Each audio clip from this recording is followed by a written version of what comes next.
What's up, guys? Welcome to a brand new episode of Good Guy, Bad Guy. I'm Daniel Cormier. That's the bad guy, Chael Sonnen. Chael P, what's going on, my guy?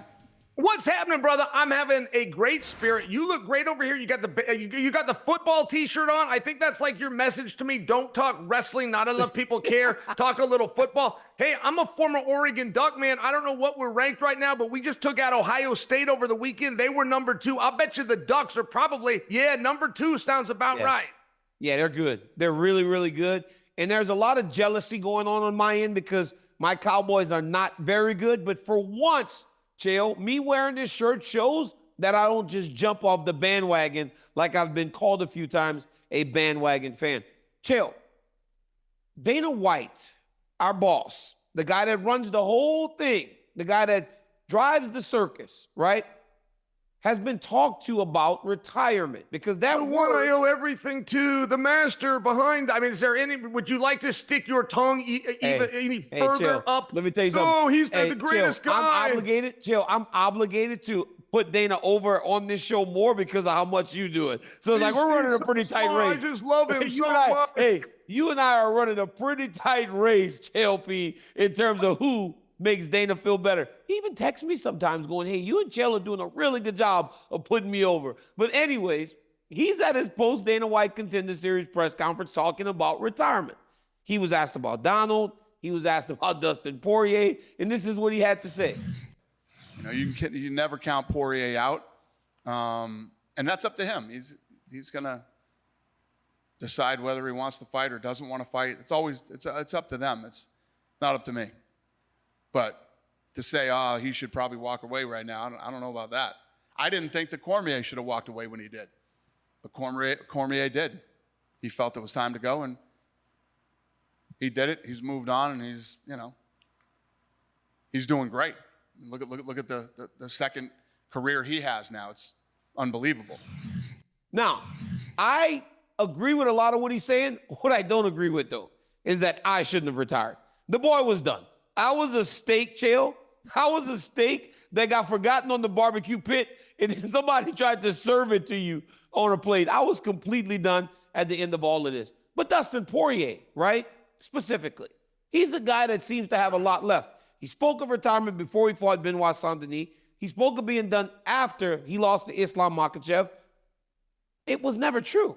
He was always going to fight again. What are your thoughts when you start hearing those guys that clearly have so much left talk about being done with the sport?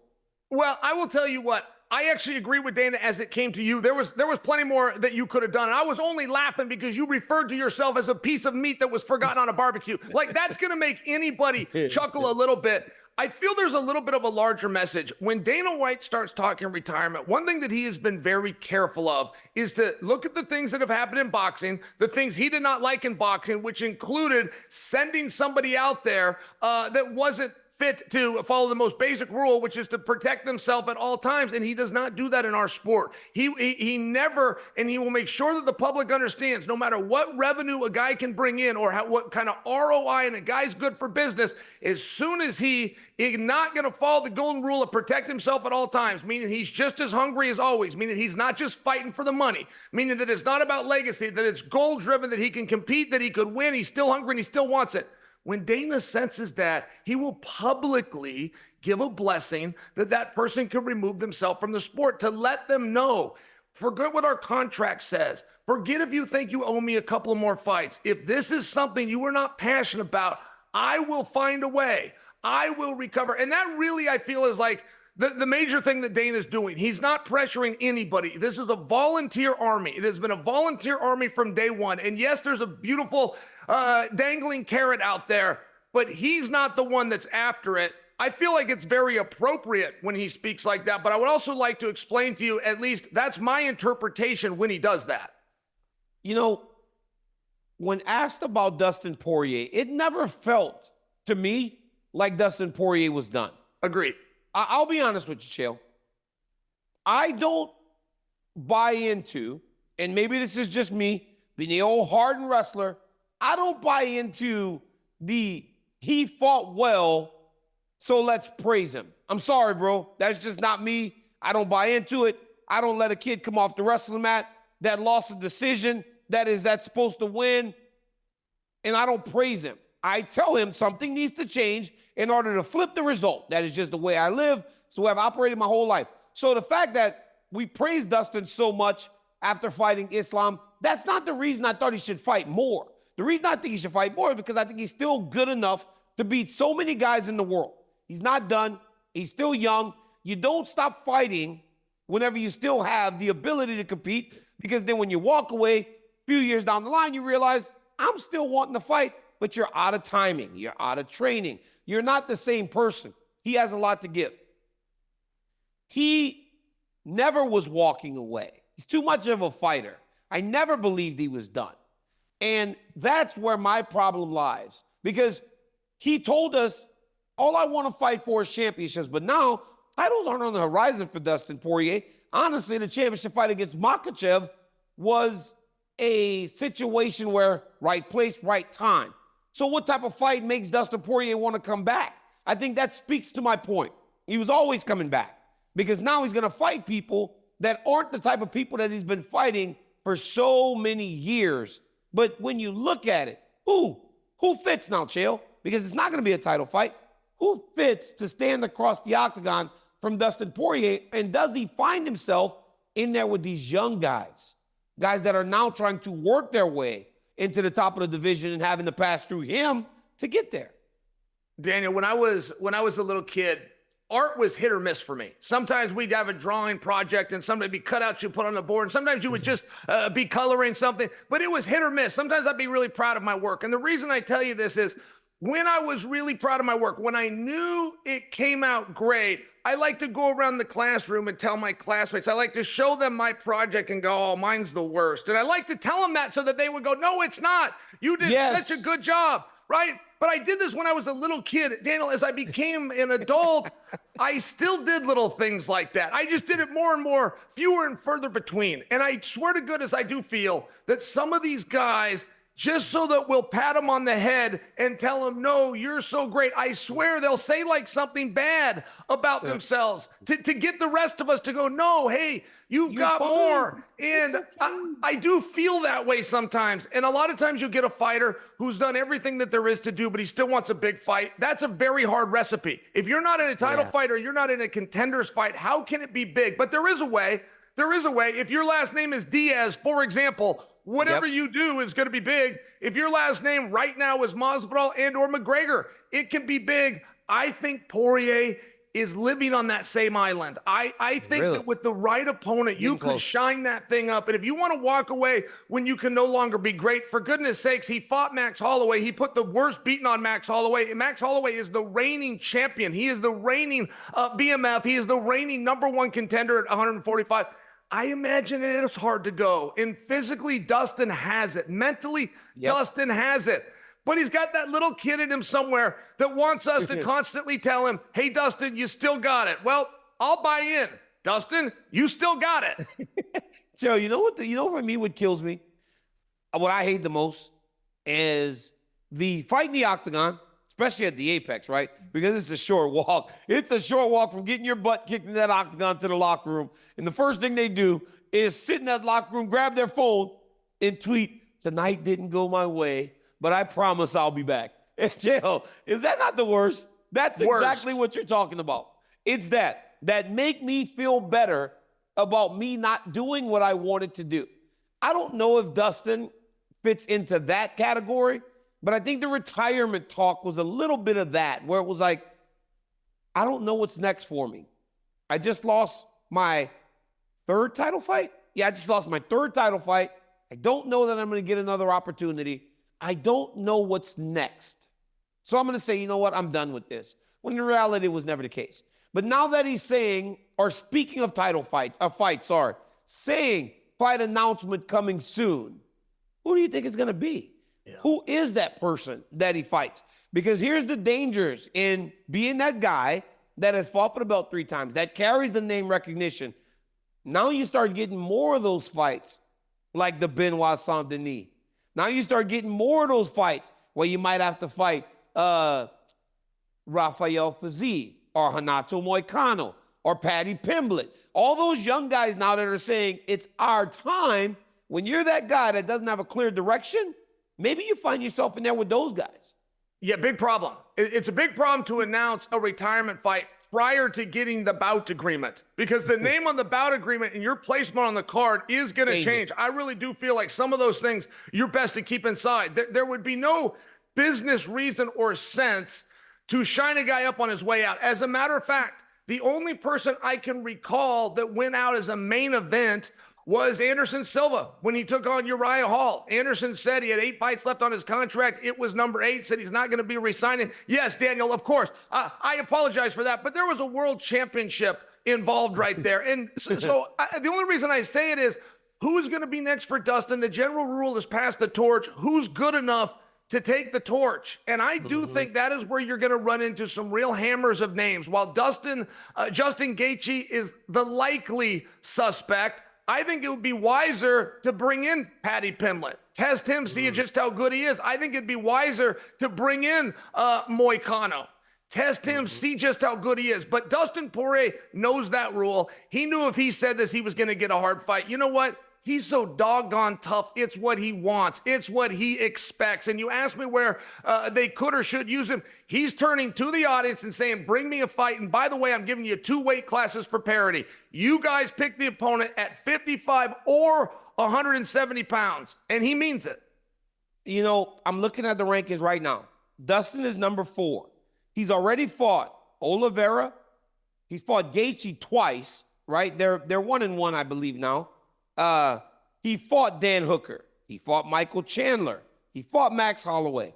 So now it starts to open up these Beneil Dariush. I mean, do you want to fight Beneil Dariush? Is that the fight that gets you off the couch? Mateus Gamrot, do you really want to go through that? Him taking you down for 15, 25 minutes?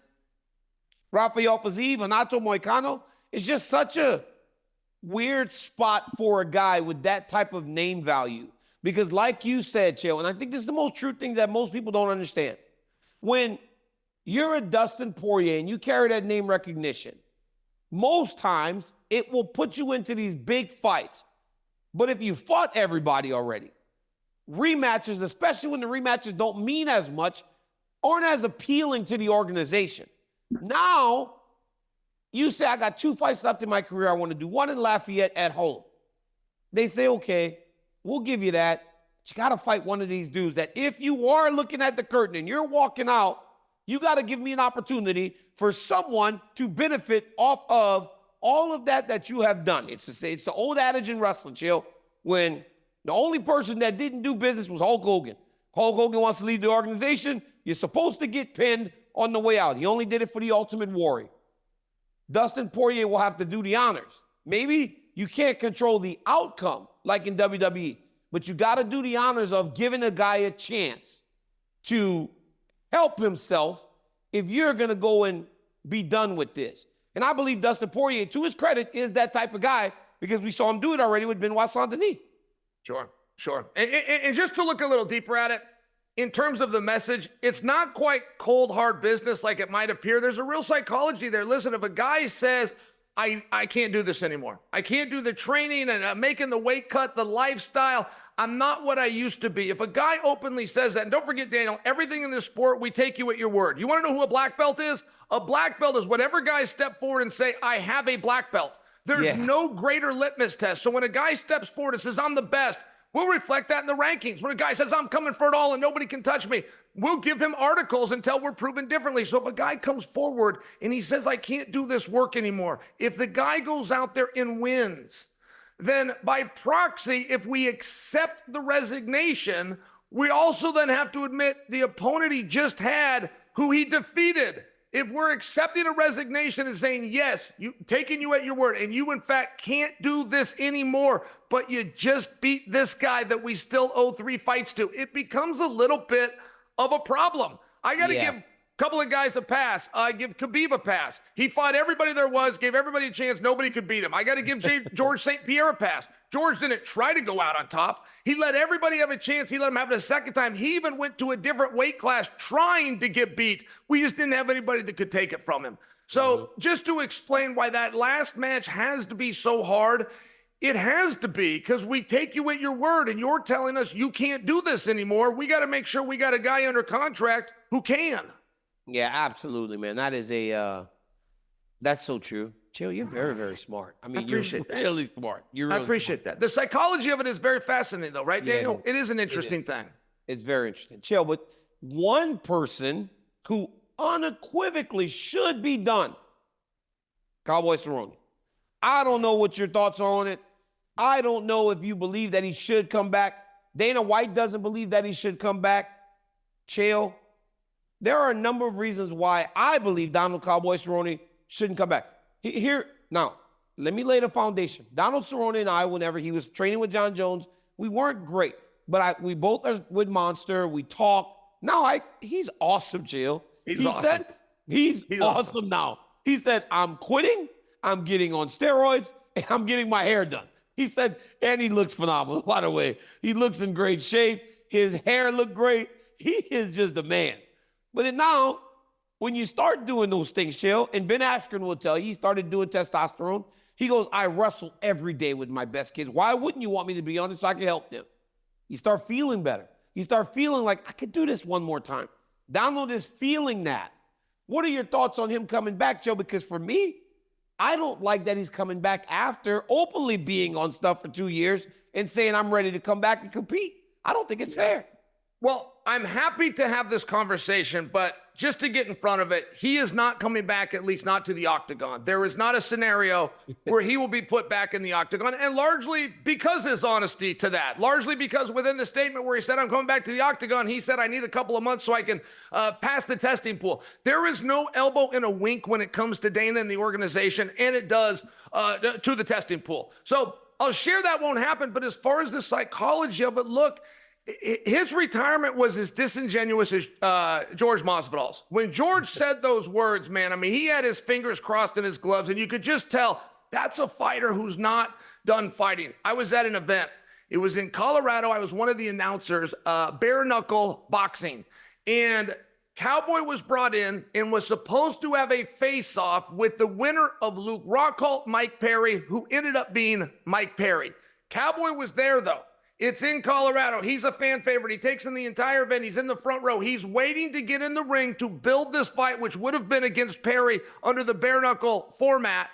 Conor McGregor shows up. Conor jumps in the ring. Conor steals the camera. Cowboy never even gets into the ring. He never even gets his spot. I am friends with Cowboy Cerrone. Fast forward to back at the Fighter Hotel, 2 hours later in that evening, he gets in the elevator. It's just me and my wife. He does not say hi to any of us. We're friends with Cowboy Cerrone. I finally say, as he's getting out, the ding and the door opens and it's his time to get out. And he looks back. He never acknowledges me. He tips his hat to Britt and he says, ma'am. And that's all he said, and he left. But he was so upset that he wasn't going to get his fist fight with Mike Perry. And I only tell you that story to let you know, yeah, man, he still wants to do it. That's all very legit. The octagon is just not the place where he's going to be doing it at. Yeah, you know, I like I said, I like him. I think he's a gentleman. I think that I'm happy that he has been able to go off and get himself right to the point that he feels like he can even compete. He feels like he can even compete. But it's like all these other fighters, right? Like there's this idea that when the guys, you and I have discussed this before, when the guy gets out of the testing, goes and recovers, then comes back to the testing, it just feels odd. It feels odd to me. It feels like it's not supposed to happen.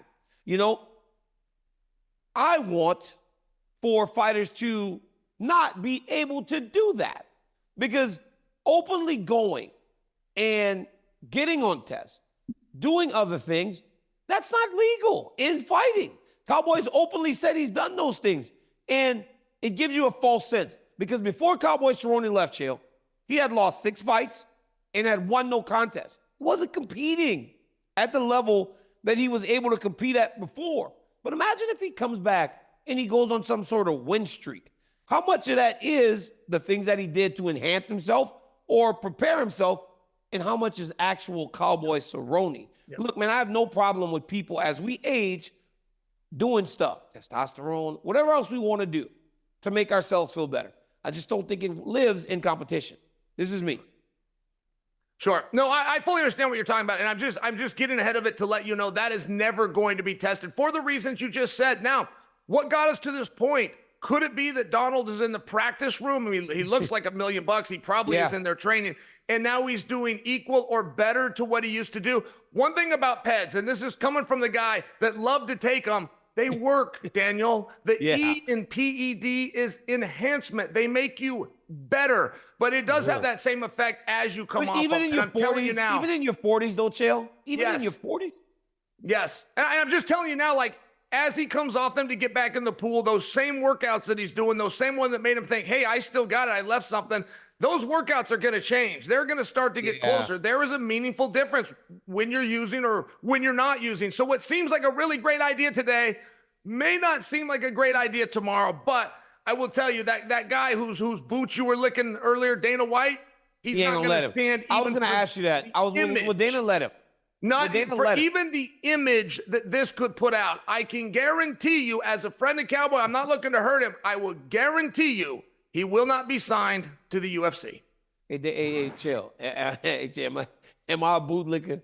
Am I sucking up, Chael? Oh, my God. You should have seen you. Oh, you should have seen you on your knees. And you were getting the boot. Oh, that's not shiny enough. Oh, Mr. White. Oh, my God. How's Boston, sir? I mean, look at my face, Chael. Yeah. Oh, my goodness. And just so obvious, too. Just like so transparently obvious, too. Yeah. I'm just saying, you could hide it a little more. That's all I'm saying. You hide it a little more. It is all of them, too, Chael. I mean, anytime I get a chance to drop a Glenn Jacobs and all those guys, I mean, I just drop them, Chael. Hey, you remember when The Rock started wearing those nice shirts and called himself Corporate Rock? He doesn't even hide it. I mean, these guys don't even try. But claiming they were Versace. Remember when he was claiming they were a Versace, and then he'd hold up that shiny one, and he was claiming it was a Rolex. That was great work. The Rock was a genius, man. The Rock wanted to be hated, but he was so cool at it. The fans cheered for him. He ruined everything. He was so liked. It's unbelievable. But Chael, all right, you and I both agree. I don't think that they let him fight. But just for speaking and thinking out loud, if it does happen, who? Okay. Who? Well, okay, so I got to tell you, I'm all for nostalgia. I'm all for the Legend League. I stand alone. Dana White has been very locked on the brand promise since 2001 when he got involved that the UFC is going to only be for champions and contenders. As soon as you prove that you can no longer be champion, you are no longer fighting on his television time. And that's true, but I kind of liked it back in the day. I love the idea of anybody with the last name of Diaz. I love the Masvidal names getting thrown out there. I love the Cowboy Cerrones. And so even if we just did it for one night, and we brought back some of these guys, but that's who I got to put Cowboy with. I got to put him in there with rematches like Conor McGregor, works all day long. Put him in there with George Masvidal. Put it in there with one of the Diaz. I feel like there is a Legends League of legitimately very tough guys that are not in threat of contendership or championships.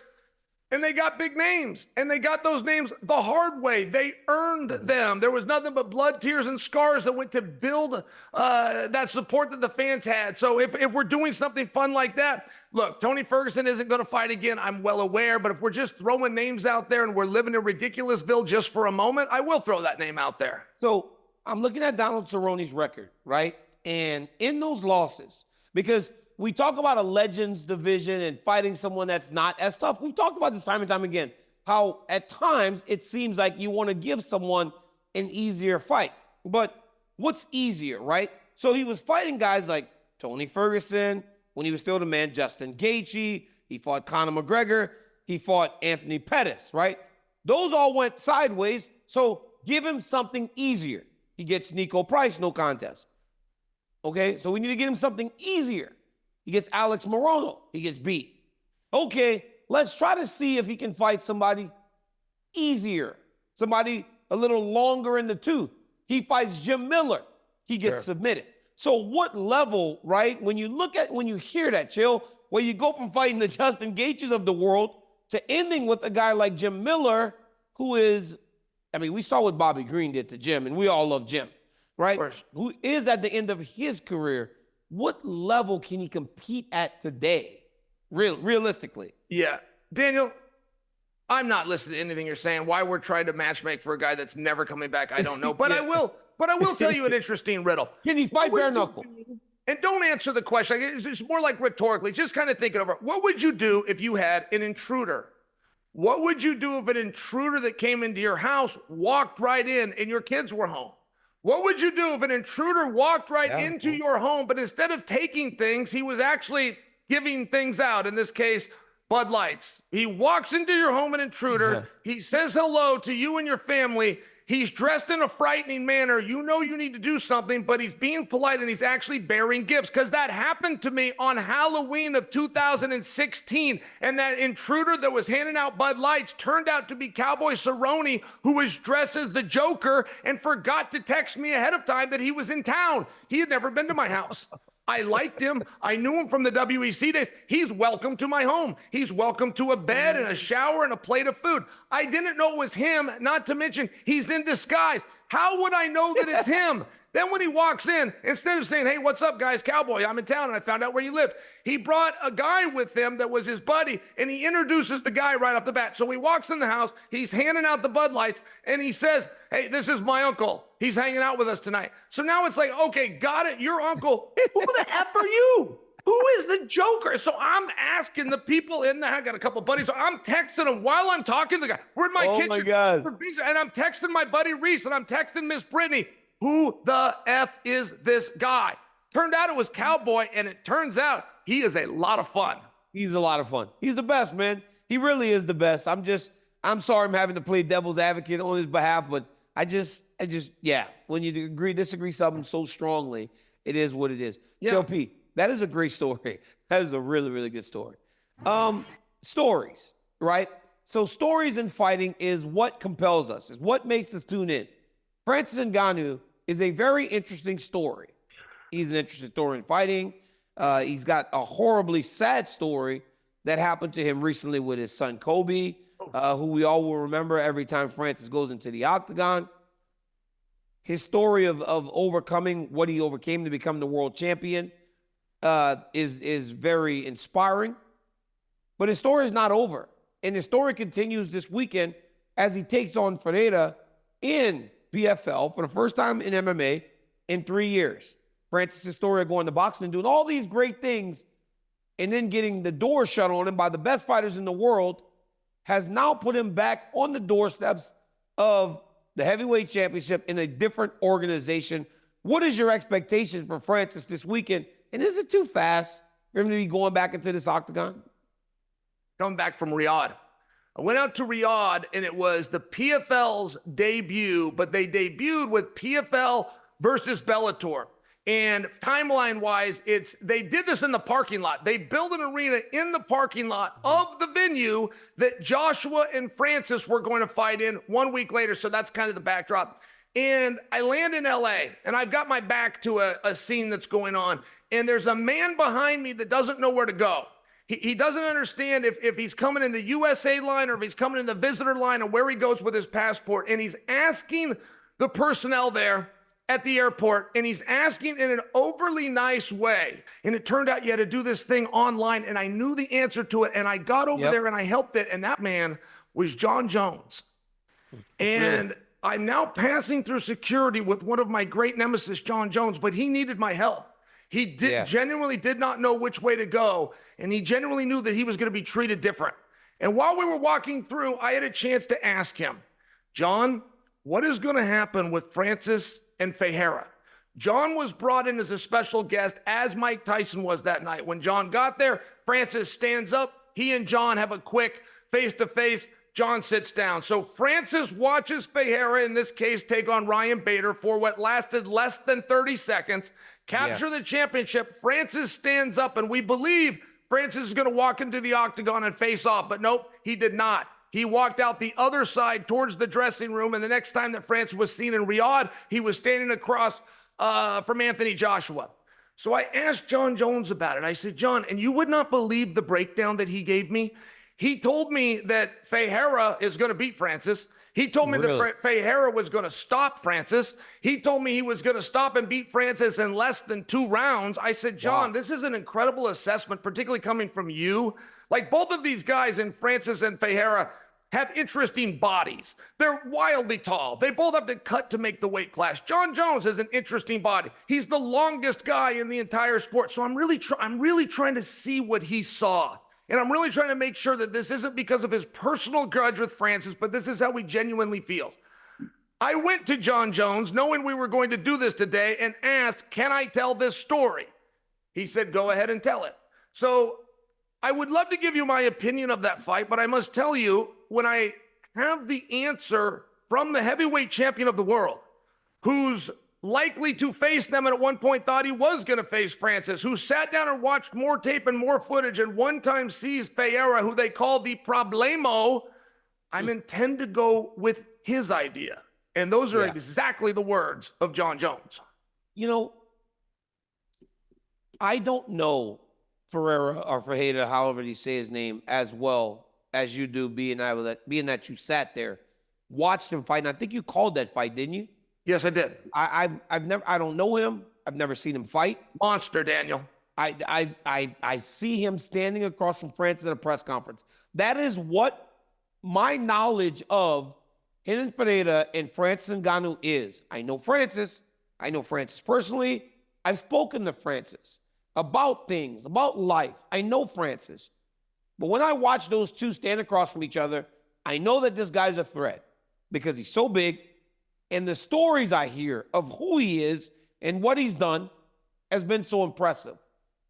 My concern for Francis is that I don't really know that he wants to do this anymore.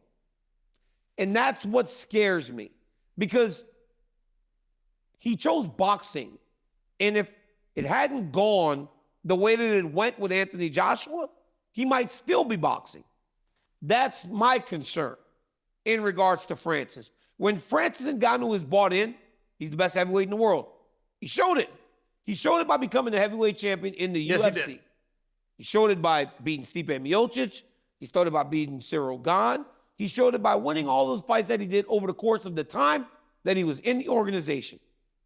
But then when he had an opportunity to go and do something outside of MMA, when he had an opportunity to go and do something that he really chose first, he wanted to be a boxer, right?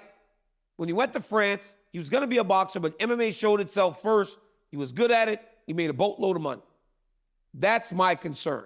Sure. Boxing is what he loves to do, but he fought the best of the best. He made billions and millions of dollars, and he got knocked out and realized, I need to go back to do the thing that really elevated me to a point that I could box at that level. That's what's concerning.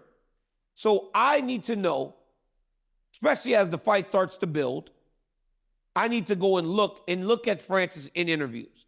Look to see if I see the guy that I saw when he fought Miocic so long ago in mixed martial arts, or the guy that I saw in Anaheim when he beat Cerrone.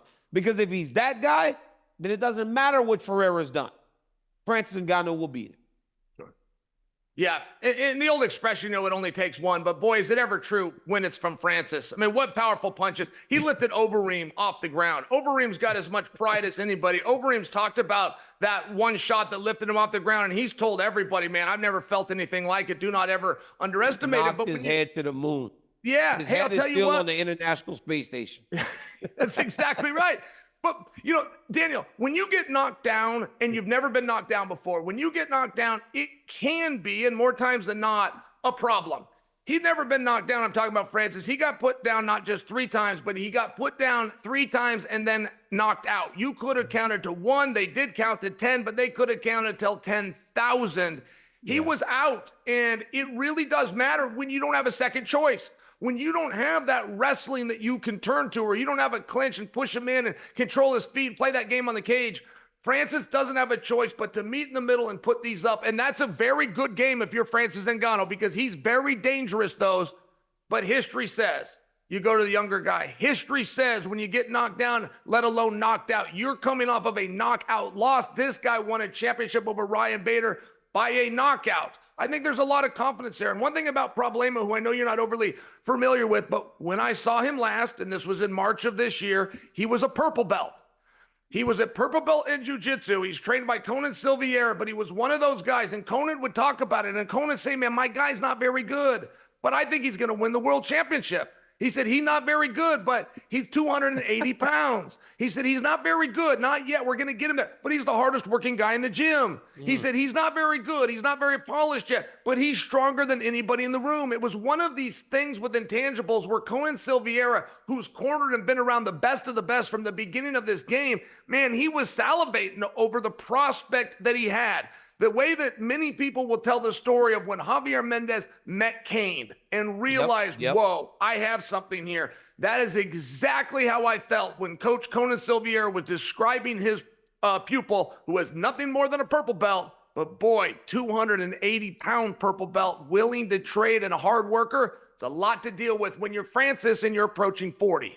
Yeah, that's a you're selling me, man, on this fight.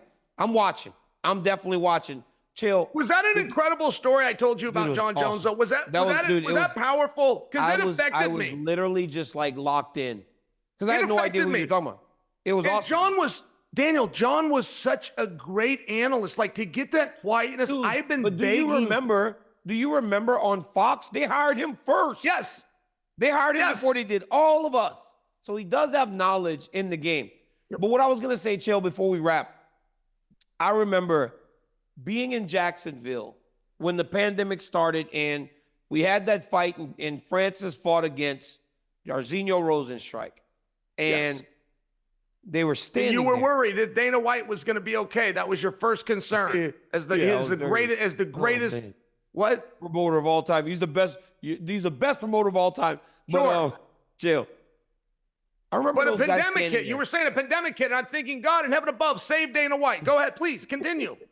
Please. Think everybody else. Make sure you hit Chael first. So, bro, they were standing there. It was a feeling out process. And then Francis exploded. I've never seen a big man move as fast as I saw on that night. And 10 seconds later, Jairzinho Rosenstrike, a tremendous striker in his own right, was laying on the ground, sitting up against the octagon side, knocked out. He put Stipe Miocic out as bad as I've ever seen anybody put Stipe out. I've never seen anything like it. I've never seen power like Francis Ngannou. But again, it's going to be based on desire. What does he do when it gets tough? His inexperience showed against Anthony Joshua. He's not a pro boxer, especially not at that level.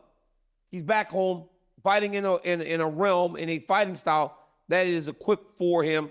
Let's see how he operates in that arena again. Last thing, Chael, before we go, Steve Mocco.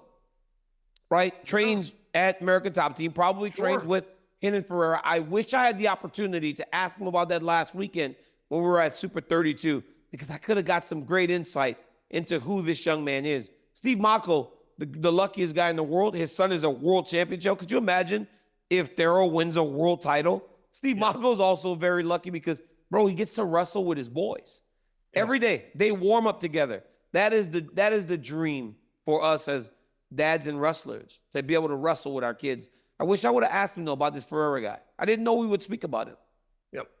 Yep. No, that's who Ferreira rolls around with is Steve Mocco. And Mocco has stated just on size, he's much like Conan Silveira, which says, look, this guy's rough. He's not polished, but he's willing to put in the time. Look, that'll take you a long way when you got 280 pounds backing you up. Absolutely. All right, Chael, that's another good guy episode. Good guy, bad guy episode. I did that with Ryan Clark one time. Good guy and the bad guy, but Dana is the greatest guy. Dana is the greatest guy. That's what needs to be remembered. We had this good guy, bad guy, and then a picture of Dana on the bottom that says greatest guy. Like, you remember Islam said good guy, bad guy, fat guy? Yeah, let's add Dana White's the best guy on the bottom. Guys, you and I are good guys, but Glenn and Dana are better guys. And that is where, all right, well, you keep saying goodbye. Just rap. What are the people going to do? They can't do anything. That's it's the not bad like a guy, nuclear Chael code and everybody has to agree. Just hang up whenever you want. Guys, just hang find up. us everywhere. Everywhere you get your podcast, ESPN Plus, ESPN2. Until next time, bye. Unless you're Dana, we'll bring it to you. If you're Dana, we'll bring it to you. We'll be right in. It for Dana White. We're sitting in the lobby now, boss. We'll be right in. Daniel, Jiminy, for goodness sakes.